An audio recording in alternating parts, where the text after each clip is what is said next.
And tonight, my reaction to the verdict in the Nipsey Hussle trial, where Eric Holder was found guilty. Before we get started, please be courteous. And as you enter, go ahead and hit that like and subscribe button. I appreciate it.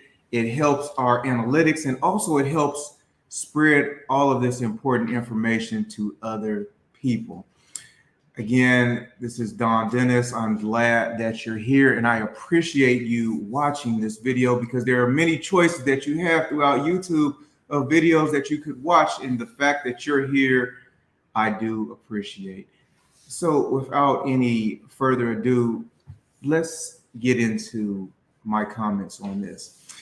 Now, as an attorney, I like to use my experience having practiced for over a decade and worked as an engineer for over a decade to kind of explain things to you in a very practical manner, making sure that you understand them. So whether you wear a white collar, blue collar, or no collar, everything is in plain English. But with respect to this situation, I'm bringing a little bit more of an even added perspective to it, because having grown up in South Central Los Angeles, I'm a little bit more familiar with some of the dynamics as to how things unraveled. Unfortunately, in this case, some of the scenery, having visited the Marathon store, purchased things from the Marathon store long before Nipsey Hussle was a household name. So I want to share some of that insight with everyone as well. You know, the United Negro College Fund years ago used to run ads on TV saying a mind is a terrible thing to waste.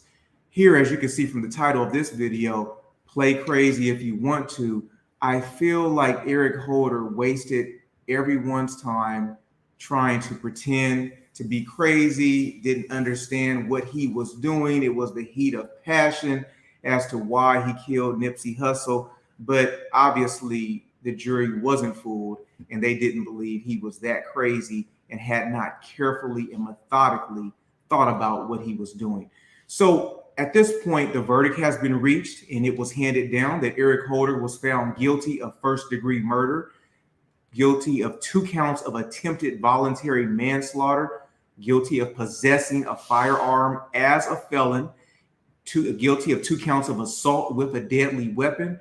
And at this point, he's scheduled to be sentenced on September the 15th. His attorney said they plan to appeal, but how are you going to appeal?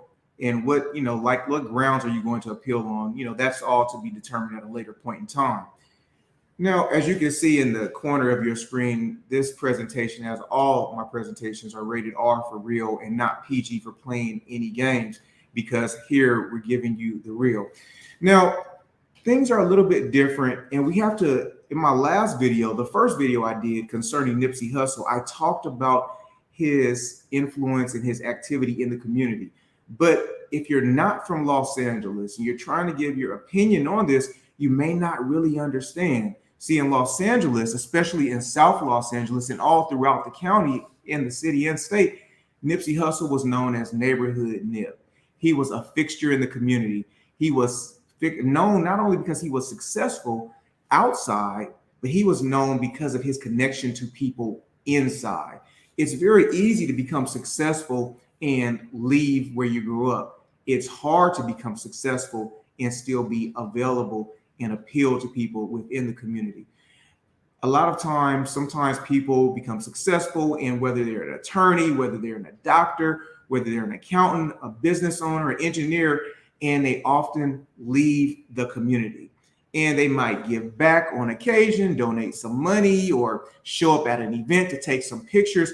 But I will tell you, your presence is greater than any present that you can give someone.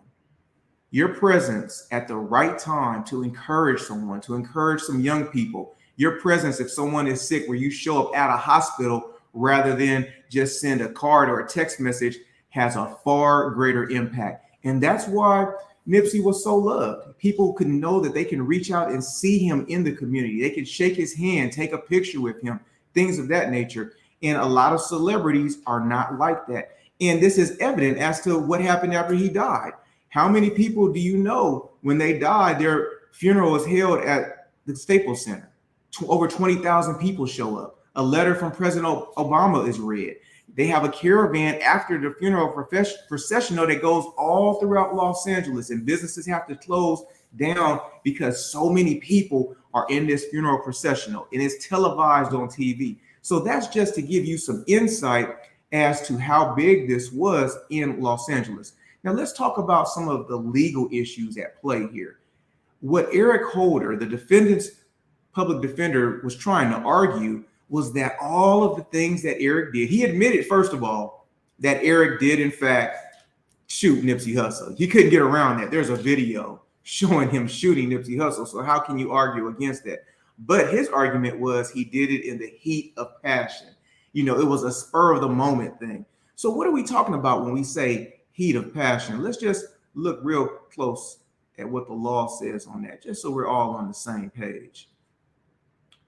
So let's see here. You should see on your screen the definition of the heat of passion. Is it showing? All right. And it says, you know, a voluntary murder. I mean, something that just happened spur of the moment. And the point that I want to make is that heat of passion, I'll give you an example. Years ago, I was in Syracuse, New York. And I was actually at Syracuse University sitting in a classroom looking out the window. And I saw two guys having an argument. And in the course of the argument, a guy got in the other guy's face, you know, was talking loud to him, cursing, real vulgar. And in the midst of it, the guy turned around and slapped him right across his face. And then he punched him. That is the heat of passion. It's a spur of the moment kind of thing where, you know, someone provokes you. You're not intending on doing it. You're trying to hold your cool. You're trying to just weather the storm, but someone provokes you to the point, maybe they push you or something like that, and it happens in the heat of passion.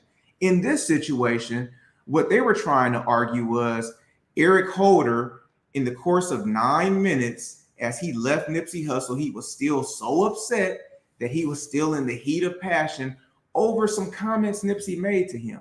And we're not exactly sure what those comments were. Nipsey's friend said the comment was just, hey, you know, good to see you, but there might be an issue you need to take care of. And the defense attorney was trying to take it to a whole nother level, saying, hey, he accused him of being a snitch, which means that something might bad happen to him, that maybe Nipsey was about to do something bad to him. And therefore he had to think about it. He was so upset, so engaged for over 9 minutes that anger built up in him. His hostility in his mind was just a hothead, and it took that long. And so we're expected to believe that you're still in the heat of passion over 9 minutes, even though you leave the scene, you go somewhere else, you get some food, but you're expected to believe that. Now, obviously, the jury didn't believe that, so it didn't work at all. And that's why he was found guilty. So that's what we're talking about when we're talking about heat of passion. Now, why was it that his attorney was arguing for heat of passion?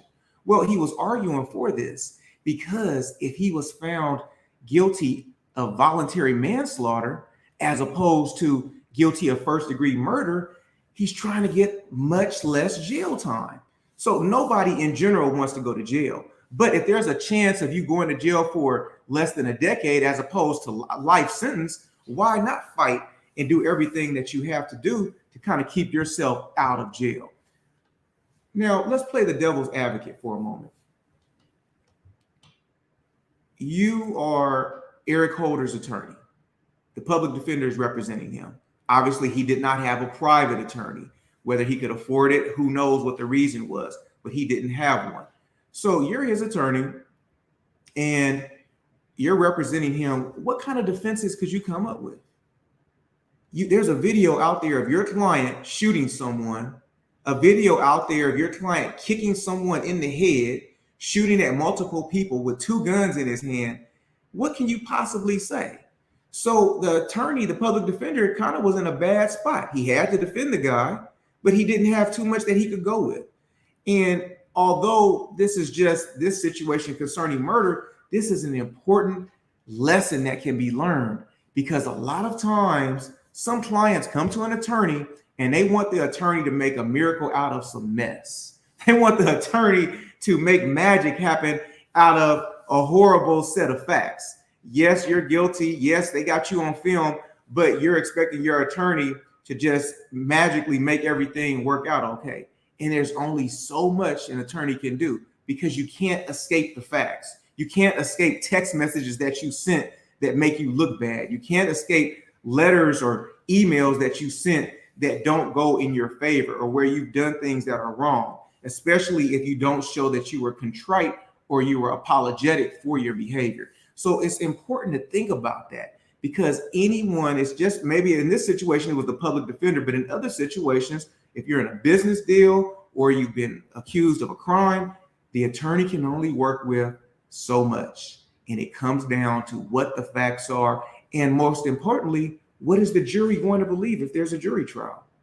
Because you can fool some people, but being able to fool 12 people is not that easy, especially 12 people that are watching every single mannerism that you have. They're looking at all the evidence. They're paying attention. And if your attorney is not engaging and they fall asleep during the trial, or they're not taking notes, they want to get out of there as fast as possible. So if from the beginning they felt that you're guilty, they're just going to say, I've already made up my mind, unless I hear something overwhelmingly convincing that you're not. So this is just another important lesson. So the lessons are: heat of passion. It's highly improbable to believe someone's going to be so wound up and mad about something that they don't react immediately. If someone gets hit, if you're that mad, you're generally going to hit someone back immediately. And that 9-minute gap is horrible. If you have some comments or thoughts, I'd love to hear them, because the chat is open. So you're welcome to share any comments or ideas that you have. But these are my ideas as to why I believe the jury voted the way they did, and the reason they found Eric Holder guilty. We're not there. We don't know exactly what the jurors' thoughts were. However, what we do know is that the jurors are people just like us. People that have their own feelings, their own sentiments. Some of them may have liked Nipsey Hussle ahead of time, and so they might have been slightly biased or prejudiced. And when you go to court, you have no idea of who your jury makeup is going to be. Your jury could be people that find you attractive, find you ugly, find you believable, find you to be a liar. And at a certain point, you're stuck with that jury and you have to deal with it. And so the best way to deal with it is to cooperate with your attorney, give them the information that they need, and give both sides of the story. It's horrible to be in court and be surprised about something that happened as an attorney that your client didn't tell you about, and the other side pops up on you. So those are my thoughts. It's a very unfortunate, tragic situation. There are no winners in the situation. One man is dead. Another man is going to jail, probably never to see the light of day ever again. So there are really no winners, because just the fact that he went to jail, we call it justice. However, it's not going to bring Nipsey Hussle back. At the end of any case, they conclude by each side having a closing argument. This is the closing of this video. However, I'm not here to argue.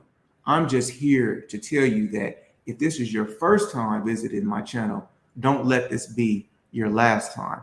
I encourage you to watch some of the other videos, as they give extraordinary dynamic content that will help you in every facet of your life, especially all of your business transactions. And I want to thank you for watching. Have a good day.